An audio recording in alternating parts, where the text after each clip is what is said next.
মাছের মধ্যে এইভাবে বেসন দিয়ে দেখেছেন কখনো? যদি না দেখে থাকেন তাহলে আজই এইভাবে মাছটা বানিয়ে ফেলুন। আমি এখানে কিন্তু রুই মাছ রান্না করছি বেসন আর কিছু মশলা দিয়ে ম্যারিনেট করে রাখলাম। এবার একটি মশলা বানাবো। তো দেখতে পাচ্ছেন মশলা সুন্দর পেস্ট বানিয়ে নিয়েছি আর মাছটা কিন্তু দারুণভাবে রান্না করে নেব। তো মাছে আমি কিভাবে রান্না করলাম, কি কি মশলা দিলাম সেটি জানার জন্য কিন্তু চ্যানেলে গিয়ে পুরো ভিডিওটা দেখে নেবেন। আর আমার সাথে থাকার জন্য অবশ্যই চ্যানেল সাবস্ক্রাইব করে বেল নোটিফিকেশনটা অন করে রাখবেন। তো এখানে কিন্তু আমি মাছ সুন্দর করে ভেজে নিয়েছি। দেখতে কতটা লোভনীয় লাগছে দেখুন। এভাবে মাছ ভাজলে কিন্তু কড়াই একটুও লেগে যায় না।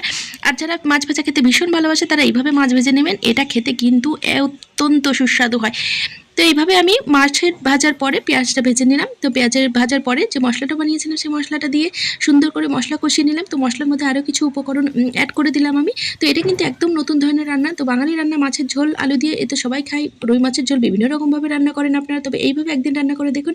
এভাবে একদিন রান্না করে যদি মাছ খান তাহলে মাছের স্বাদ কিন্তু মুখে লেগে থাকবে। আর একবার যদি বাড়িতে রান্নাটা বানিয়ে খাও তাহলে প্রতিদিন কিন্তু এটা বানানোর জন্য রিকোয়েস্ট